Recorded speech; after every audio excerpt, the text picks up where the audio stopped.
Hello बच्चों, कैसे देखो अब तक हमने सॉल्यूशन का, ये मेरा आखिरी पार्ट होगा, आखिरी टॉपिक होगा। ठीक है, आई होप आप लोगों को मैंने कुछ क्वेश्चन सेंड किए थे, तो आप लोगों ने उसके मोलर मास वगैरह के क्वेश्चंस कुछ न्यूमेरिकल थे, मैंने सॉल्व करा दिए थे, है ना। इसके बाद नेक्स्ट चैप्टर कौन सा पढ़ना है आप मुझे कमेंट बॉक्स में लिख देना। ऑर्गेनिक पढ़ना है या फिर कोई और ऐसा चैप्टर पढ़ना है। ठीक है, देखो यहाँ तक हम बात कर लिए थे। हम अभी तक कर क्या रहे थे? हम कॉलीगेटिव प्रॉपर्टीज़ की बात कर रहे थे।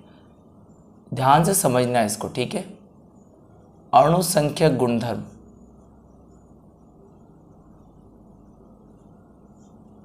से हम कॉलीगेटिव प्रॉपर्टी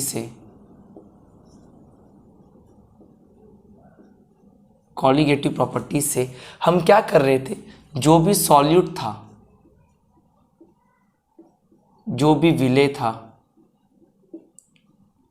उसके मोलर मास को कैलकुलेट कर रहे थे। उसके मोलर मास को क्या कर रहे थे जी? हम कैलकुलेट कर रहे थे। ठीक है, उसके आणविक द्रव्यमान की क्या कर रहे थे?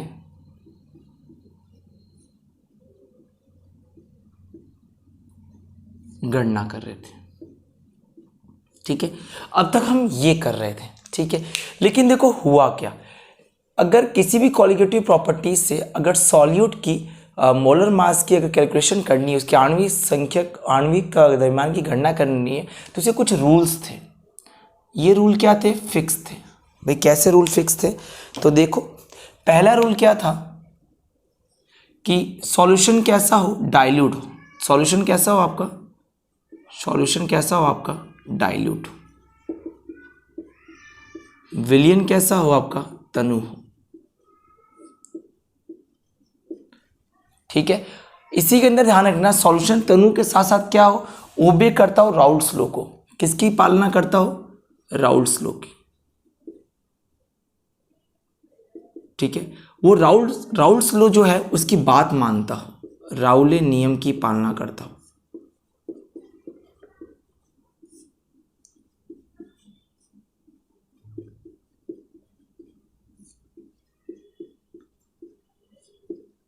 ठीक है, इट्स ओबे राउल्ट्स लॉ।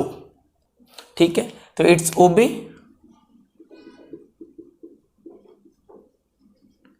Raoult's law. पहली बात ये। दूसरी बात क्या करता हो? ध्यान रखना, दूसरी बात ये करता हो कि जब आपने सॉल्यूशन में जैसे सॉल्यूट को डाला, जैसे आपने विलयन में विलेय को ऐड किया, ठीक है भाई, मान लो ये सॉल्यूशन है। ठीक है, मैं तो समझ गया विलाय की बात कर रहा हूं मैं। तो ऐसा सॉल्यूशन जिसके अंदर वो सॉल्यूट प्रेजेंट है, आप ऐसा बोल दो, मुझे पता है ये विलायक होगा। हम एक बात करते हैं कि ऐसा सॉल्यूशन, ऐसा लिख दो बड़ी, ऐसा सॉल्यूशन जिसके अंदर जो सॉल्यूट प्रेजेंट है, जो उपस्थित है, ठीक है, ये मेरा सॉल्यूशन है। ठीक है, और इसके अंदर मुझे पता जो भी इसको मैं सॉल्यूट बोलता हूँ, ठीक है, इस तरीके से। तो ये मेरा क्या है? सॉल्यूट है। क्या है मेरा? ये विलेय। क्लियर है? ये ना तो डिसोसिएशन करता हो, ना ही एसोसिएशन करता हो, ना हो संगुणन करता हो, ठीक है, ना तो भी संगुणित हो जाता हो, ना तो जुड़ जाता हो, ना तो एसोसिएट होता है, ना ही टूटता हो, वियोजित होता हो, डिसोसिएट होता है। तो ये कैसा होना चाहिए? Do not dissociate and associate. ना तो संगुणित हो, ना ही तो ये वियोजित हो, और ना ही ये संगुणित हो। ठीक है, ना ही तो ये वियोजित हो, ना ही ये क्या हो? संगुणित हो। क्लियर है भाई? क्या कहने का मतलब क्या है भाई? मान लो मैंने पानी में कोई एक्स डाला, वो जाके सिर्फ घुल जाए। ऐसा नहीं हो कि अंदर गया तो उसके मोल्स बढ़ गए, और ना ही ऐसा हुआ कि वो अंदर गया उसके मोल्स कम हो गए। ऐसा नहीं होना चाहिए। तुमने जो भी सॉल्यूट लिया है, तुमने इसको जैसा का जैसा डाला, वैसा का वैसा उसके अंदर क्या हो जाए? सॉल्युबल हो जाए, घुल जाए। ना तो सॉल्यूट के मोल बढ़े, ना ही कम, ना तो उसका डिसोसिएशन हो, ना तो वो टूटे, ना ही वो क्या हो? एसोसिएट हो, ना ही वो संगुणित हो। क्लियर है?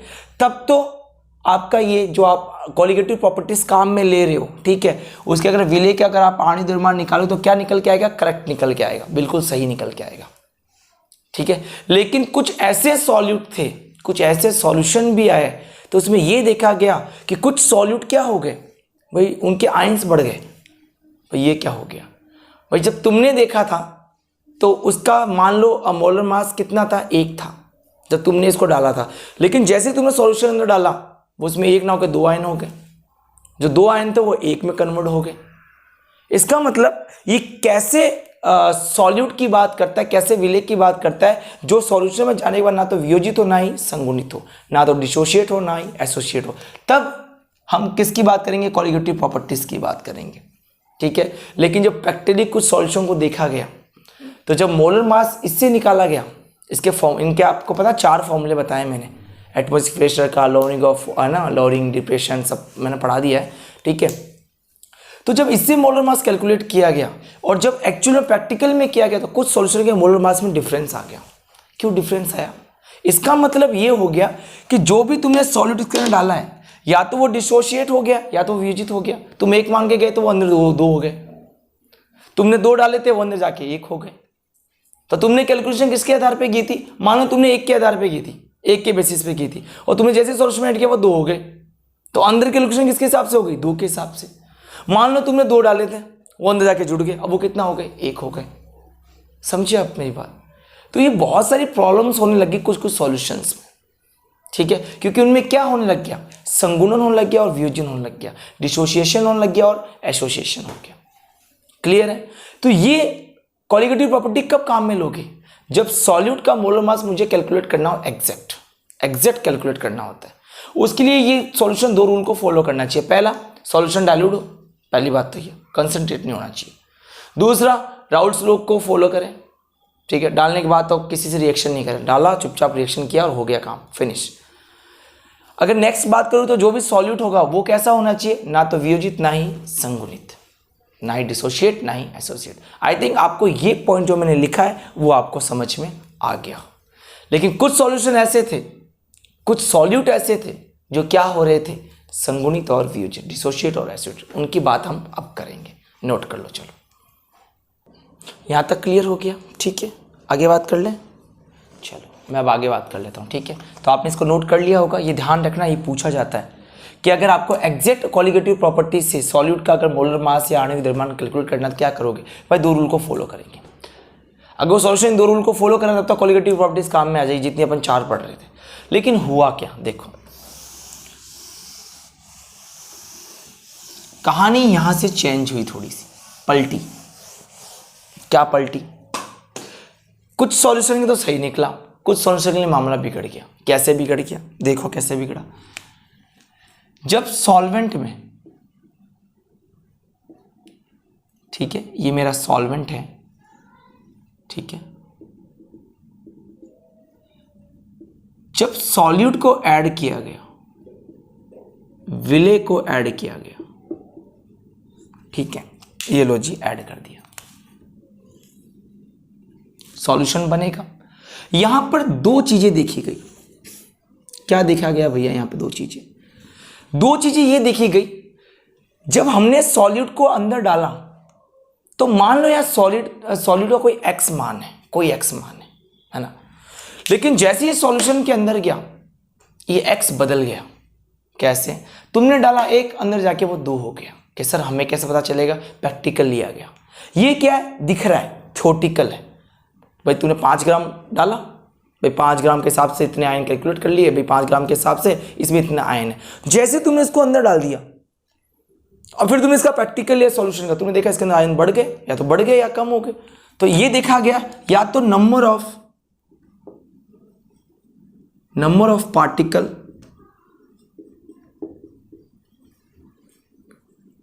कणों की संख्या या तो बढ़ गई, या नंबर ऑफ पार्टिकल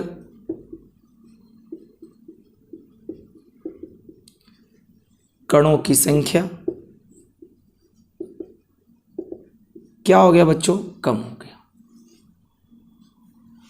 या तो इंक्रीज हो गए या डिक्रीज हो गए। अच्छा एक बात बताओ, इंक्रीज क्यों होंगे? इसका मतलब जब तुमने सॉल्यूट डाला था, जैसे मैं नमक की बात करता हूँ, NaCl को एग्जांपल ले लो, बताओ तुमने NaCl को डालो तो NaCl पूरा एक है। अभी अगर मेरे हाथ में एक सॉलिड NaCl है, वो तो पूरा एक मॉलिक्यूल है। लेकिन जैसे तुम उसको पानी में डालोगे, NaCl कैसे टूट जाएगा? Na+ और Cl- में 2 आयन बन गए, तो एक से कितने बन गए? 2। तुमने कितना कैलकुलेट करके किया था उसको? 1। अंदर कितना बन गया? वो 2। तो उसके नंबर ऑफ मोल्स क्या हो गए? बढ़ गए। बढ़ने से इसका मतलब वहां पर क्या हो गया? डिसोसिएशन हो गया, वियोजन हो गया। तो मुझे एक बात बताओ, जब तुमने सॉल्यूट को कैलकुलेट, इसके मोलर मास को कैलकुलेट किया तो कितना मान के किया था? एक NaCl मान के किया था। लेकिन जैसे वो सॉल्यूशन में NaCl गया, वो Na+ और Cl- में टूट गया। कितने आयंस हो गए? 2 आयन। अरे आयंस बढ़ गए, नंबर ऑफ पार्टिकल्स बढ़ गए, तो उनके अनुसंख्यक गुणधर्म बदल गए, उनकी कॉलिगेटिव प्रॉपर्टीज चेंज हो गई। तुमने जो कैलकुलेशन की और जो प्रैक्टिकल में कैलकुलेशन की, वो दोनों क्या आ गई? ऊपर नीचे, अलग अलग। फिर वॉन्ट ऑफ साहब आए थे। यहां तक बात करते हैं फिलहाल। तो डिसोसिएशन या वियोजन हो गया, क्लियर है? तो इससे क्या हो गया? जो कॉलिगेटिव प्रॉपर्टी जो हम निकाल रहे थे, वो क्या हो गई? वो गलत निकलने लग गई। क्यों यार? देखो, तुम प्रैक्टिकल भी निकालोगे, तुम उसका थ्योरेटिकल भी निकालोगे। अगर प्रैक्टिकल थ्योरेटिकल से मिल गया या थ्योरेटिकल प्रैक्टिकल से मिल गया, तो उस डाटा को मेजर किया जाता है, वो डाटा सही माना जाता है। लेकिन प्रैक्टिकल तो कुछ और आ रहा है और थ्योरेटिकल कुछ और आ रहा है। कॉपी पेन पे तो कुछ और हम निकाल रहे हैं, और जब प्रैक्टिकल मशीन कर रही है तो कुछ और आ रही है। तो ये सारी दिक्कतें हो गई। अगर कणों की संख्या क्या हो गई? डिक्रीज हो गई, कम हो गई। इसमें क्या हो गया था? अधिक, इंक्रीज हो गए थे। तो डिसोसिएशन हुआ, वियोजन हुआ। कम होने पे क्या होगा? यहां पे एसोसिएशन होगा,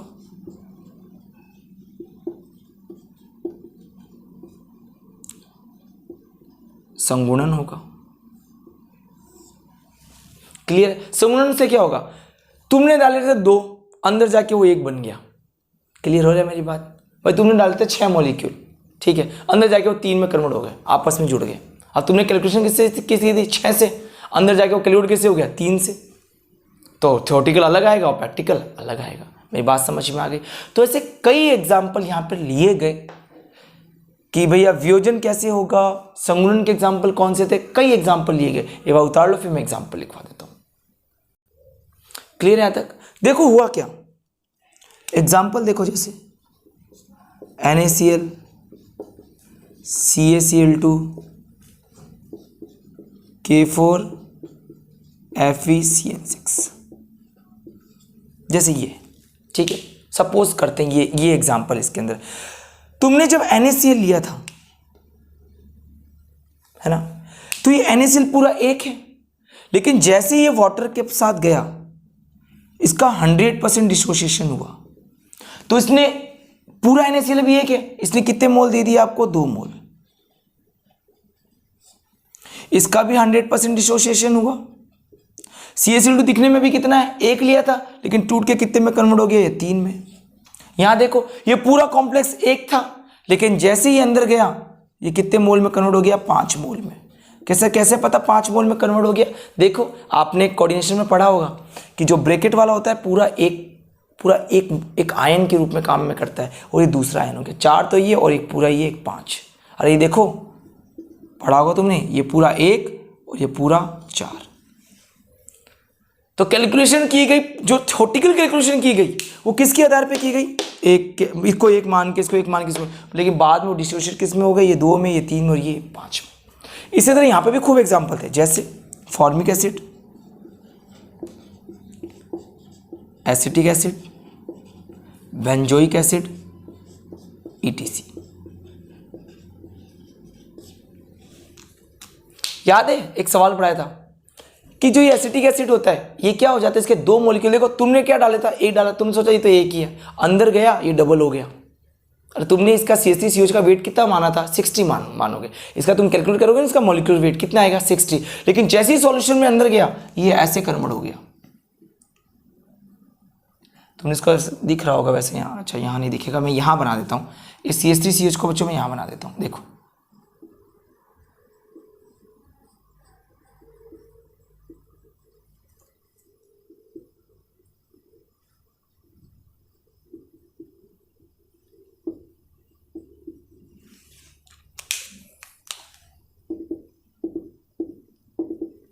अब एक बात बताओ, तुमने जब लिया था सॉल्यूट कितना था 60, इसका वेट कितना होगा, ऐसा करो कार्बन का देखो 12 24, ठीक है, इसका कितना आएगा वेट 60 आएगा, लेकिन इसका वेट 60 ना होकर कितना था 120। तुमने क्या माना 60, और जब इसको सॉल्यूट की सॉल्यूशन में डिसॉल्व किया होगा, जिसका प्रैक्टिकल निकाला तो 120 वेट आया। ये तो गलत हो गया यार, है हमने कहा था 60 फिर बाद में 120 आ गया। इसका मतलब ये अकेला नहीं होके कितना है, दुकेला है, ये डाइमर फॉर्म में कन्वर्ट हो गया। मेरी बात क्लियर है सभी बच्चों को, मैं क्या बोलने की कोशिश कर रहा हूँ, मैं बोलने की बस इतनी सी कोशिश कर रहा हूँ कि जैसे सॉल्यूट को सॉल्यूशन में डिसॉल्व किया, या तो नंबर ऑफ मोल्स बढ़ गए या कम हो गए। पहले क्या हो रहा था भाई, फिक्स थे, एक डरा तो एक ही होगा, कैलकुलेशन कर ली भाई। मान लो मैं तुम्हें बोल दूं कि तुम्हारी मैथ्स में कोई फॉर्मूला है, कोई फिजिक्स में कोई फॉर्मूला है, उसकी वैल्यू 1 है, सबका आंसर सेम आएगा। पर मैंने कहा भैया नहीं 1 नहीं था, तुमने प्रैक्टिकल निकाला, तुमने कहा 1 नहीं था, वो तो 5 था। अब बताओ सबका आंसर क्या हो गया, गलत, क्योंकि प्रैक्टिकल क्या बोल रहा है भाई 5 रख, तूने 1 क्यों रख दिया, समझे।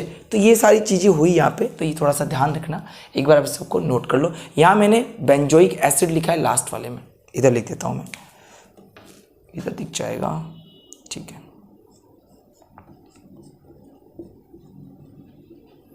इधर ही बेंजोइक एसिड लिखा हो, ठीक है, formic acid, acetic acid and benzoic acid. Clear है बच्चों, यहाँ तक बातें अच्छे से क्लियर है ना, नोट करो, चलो क्लियर है यहाँ पे सभी को, अच्छे से क्लियर हो गया। अब देखो इसका 60 था, होता है कितना 120, तो मैं तो 60 मान के गया, 120 आ गया। इसी को बोलते हैं एबनॉर्मल मॉलिक्यूलर मास, असामान्य आणविक द्रव्यमान। कि भाई अब इस समस्या को दूर कैसे करें, हैं कि भाई किसी मॉलिक्यूल में अगर मान लो वो कंबाइन हो गया, वो डिसोशिएट हो गया, वो संगुणित हो गया, वो विभाजित हो गया, अब हम क्या करें। तो एक वॉन्टा फैक्टर आया, उसने सब बातें बताई। अब ये ऐसा क्यों पता नहीं, हाइड्रोजन बॉन्डिंग करनी है, कितना हो गया 120 हो गया। भाई अगर किसी में बॉन्डिंग हो जाए फिर क्या करेंगे, कोई सॉल्यूशन राउल्ट्स लॉ को फॉलो ही नहीं करें। तो देखो भाई यहां से कुछ चीजें बदल गई कि अब अगर एबनॉर्मल मोलर मास आ रहा है ना, असामान्य आणविक द्रव्यमान, उसके लिए मैं क्या करूं, तो यहां पर आया फिर वॉन्टा फैक्टर। कौन आया, वॉन्ट हॉफ गुणांक, ठीक है। तो ध्यान रखना यहां पे आया वॉन्ट हॉफ फैक्टर, जिसको आई से दिखाया गया। इसने क्या बोला, एक काम करो नहीं यार, है जब लिया था तब देख लो, है और जब होगा तब देख लेना, मतलब पहले से कैलकुलेट करके रख लो, है और जब तुम जो देखोगे वो तुम देख लेना। कितना दिमाग लगा लिया कि भाई तुमने जब देखा वो देख लेना, ठीक है, तुम कर लो अपना अपना जितना करना है, उसके बाद इसका प्रैक्टिकल निकाल के देख लो, दोनों का डिफरेंस देख लेना बस। हाँ मजाक कर दी बस। तो इसने बस सिंपल सी बात बोली, इसने क्या बोली, इसने बोला प्रेक्षित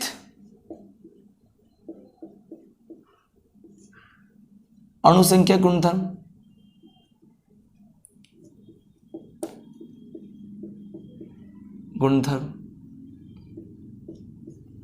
ठीक है, जिसे बोल सकते हैं observe of colligative property upon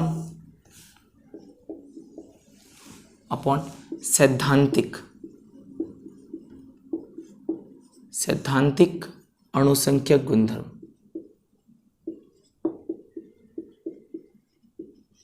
calculated of colligative property लिखा है। सिंपल सी बात बोल दी, मजाक कर दी एक तरीके से देखा जाए तो सर ये तो हम भी बोल देते हैं कि भाई इसने क्या बोला, अगर आपको उसका रेशो ही निकालना है तो आप एक काम करो ना यार, आपने कितना देखा, मैंने 60 देखा, आया कितना सर 120 आया, बस रेशो निकालो वही मेरा आई होगा। आई निकालना सीख गए भाई, तुमने कितना देखा, एक्चुअल में कितना आया, दोनों का रेशो निकाल लो, वही कौन था आई। तो आई हर जगह घुस गया, हर इक्वेशन में घुस गया। बस इसने एक सिंपल सी बात बोल दी बस कि भाई प्रेक्षित कितना हुआ, ऑब्जर्व कितना हुआ, तुमने कितना देखा सर मैंने इतना देखा, ठीक है भाई, टोटल कितना था भाई इतना था, अब दोनों का रेशो निकालो वो मेरा आई है। ये किसने बात बोला, वॉन्ट हाफ, इसी को हम क्या बोलते हैं, वॉन्ट हाफ फैक्टर बोलते हैं, ठीक है। सिंपल से एक फॉर्मूला और बना दिया इसने कि भाई जो भी आपका डिसोसिएशन और उसको पहले देख लो, भाई देखो भाई बाद में कितना था, फिर बाद में देखो पहले कितना था, सिंपल सी बात बोल दी बस। इसने बोला number of particle after dissociation and association. ठीक है, चलो मेरे को फॉर्मूला थोड़ा इधर लिखना पड़ेगा। Number of particle after association and dissociation. ठीक है भाई, संगुणन और वियोजन के पश्चात, या तो संगुणन या ऐसे कर देना, दोनों में से कोई एक होगा। ठीक है, संगुणन या वियोजन के पश्चात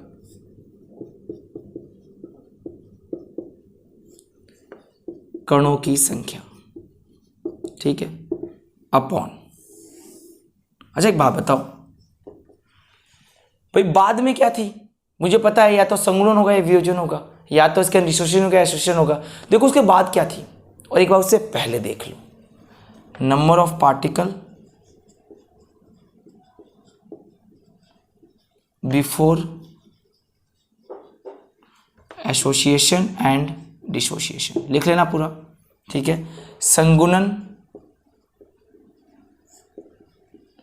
और वियोजन से पूर्व कणों की संख्या, दोनों का रेशो देख लो भाई। मैंने कहा ना भाई, बाद में देख लो कितने हुए और पहले से कैलकुलेट करके भी रख लो भाई, तुम्हारे कितने थे और बाद में कितने हुए, दोनों का रेशो निकाल दो बस। ठीक है भाई, तुमने कितना किया और प्रैक्टिकली कितना आया, दोनों का रेशो, बस इतना ध्यान रखना। थ्योरेटिकल और प्रैक्टिकल का रेशो ही क्या था, आई था।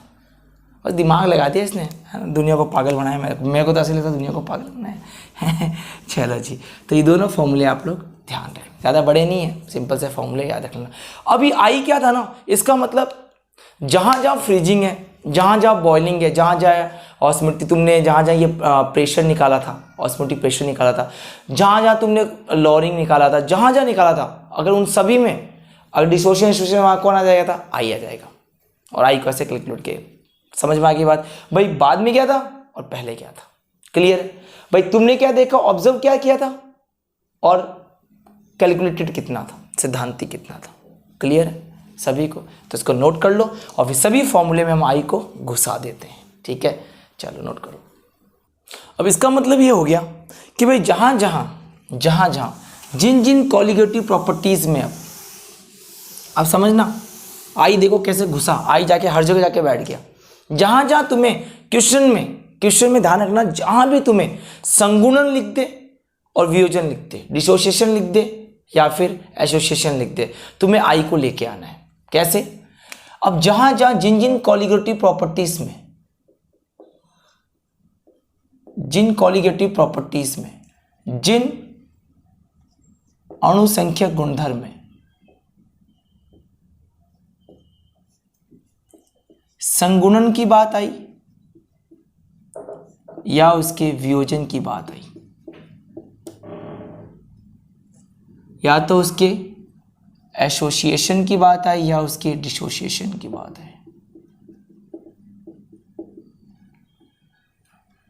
ठीक है, एसोसिएशन की बात आई या जहां जहां उसके डिसोसिएशन की बात आई वहां पे कौन घुस गया, आई घुस गया। ठीक है, हर जगह आई आया, हर जगह आया। तो देखो पहली कॉलिगेटिव प्रॉपर्टीज तुमने कौन सी पढ़ी थी, याद करो। वाष्प दाब में अपेक्षित अवनमन। अब ये सारे फॉर्मूले यहां रिवाइज करेगा, देखो वापस से।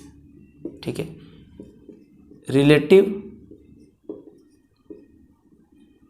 लोअरिंग ऑफ वेपर प्रेशर कितना था, याद करो।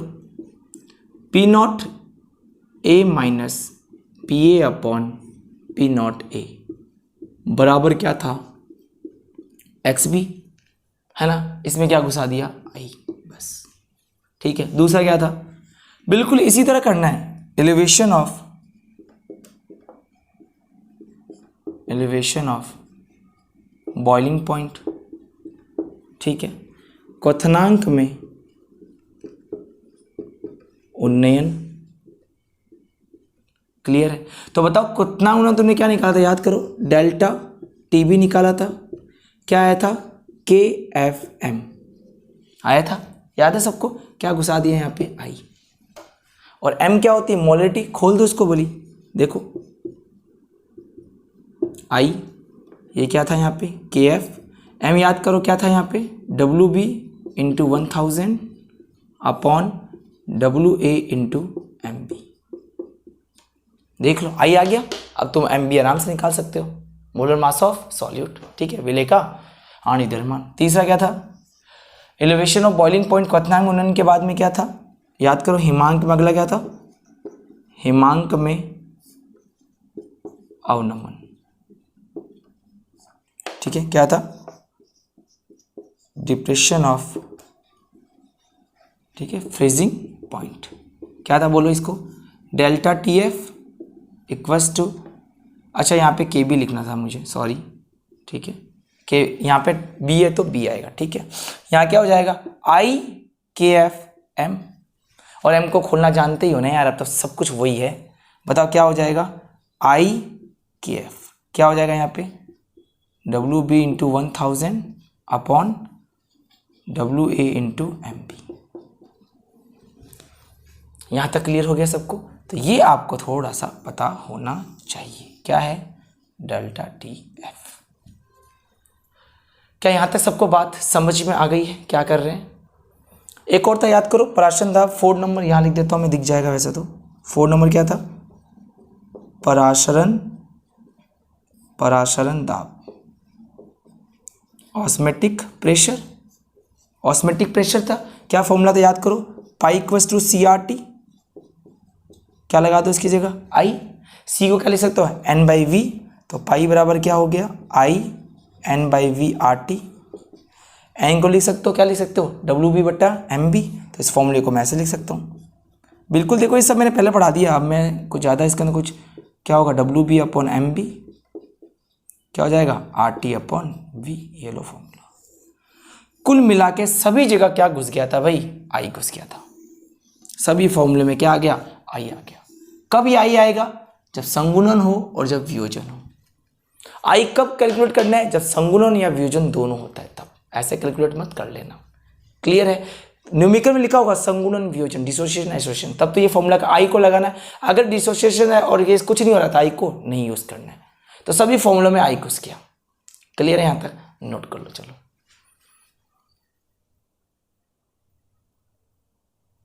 सिंपल सा फॉर्मूले हैं, याद कर लेना, और तो क्या है ना, आराम से याद करना। फिर कि सर आई कैसे कैलकुलेट किया जाए, फॉर्मूला बता दो भाई, ऐसे कैसे देख के बता दूंगा। तो आई कैलकुलेट करने का भी फॉर्मूला था। संगुणन हो जाए तो फॉर्मूला क्या होगा, है ना, वियोजन हो जाए तो फॉर्मूला क्या होगा। देखो मैं सीधा फॉर्मूला लिख रहा हूँ, ठीक है, फॉर्मूले काम आता है। और इसका कोई न्यूमेरिकल होगा तो मैं आपको न्यूमेरिकल में समझाऊंगा, क्योंकि आप सबने आयनिक इक्विलिब्रियम बहुत अच्छे से पढ़ रखा है, रासायनिक साम्य। ए, अगर ये ए होगा तो ये 0 0 ऐसा कुछ पढ़ रखा है ना, A minus x, B minus x, है ना। तो सीधा सीधा फॉर्मूला बताऊंगा, सीधा सीधा फॉर्मूला याद कर लेना। क्लियर है बच्चों? नोट करो। चलो यहाँ तक सबका क्लियर हो गया? ठीक है, देखो अब 2 फॉर्मूले बता रहा हूँ, सीधे सीधे याद कर लेना। बुक डेरिवेशन इसका मत करना, कोई ज़रूरत नहीं पड़ती है, सीधा फॉर्मूला ही पूछा जाता है। ठीक है, अब भाई मान लो 2 रिलेशन हम देखेंगे यहाँ पे। एक देखेंगे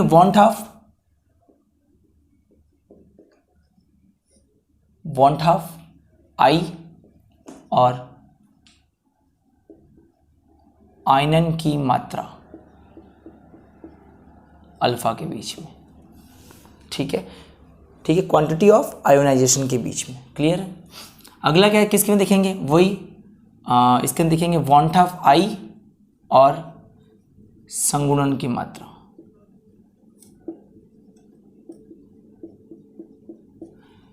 क्वांटिटी ऑफ एसोसिएशन के बीच में, इसको भी क्या बोला, अल्फा। तो ध्यान रखना यहां अल्फा आयनन वाला है, कौन सा है, क्वांटिटी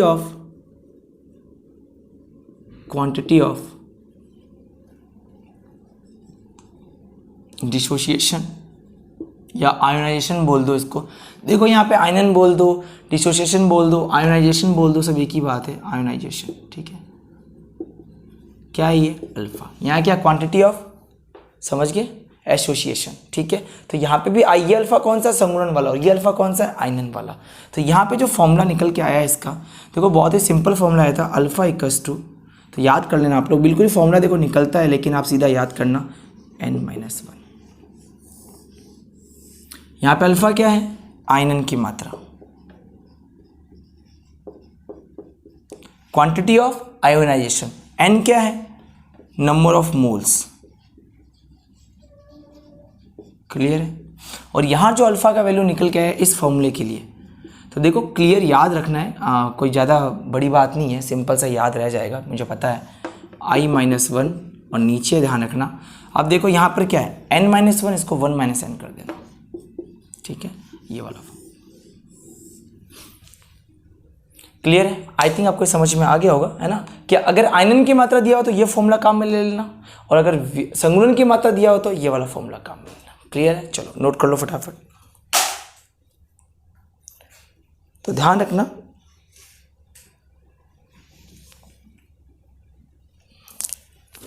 ठीक है, दोनों फॉर्मूले याद रहेंगे।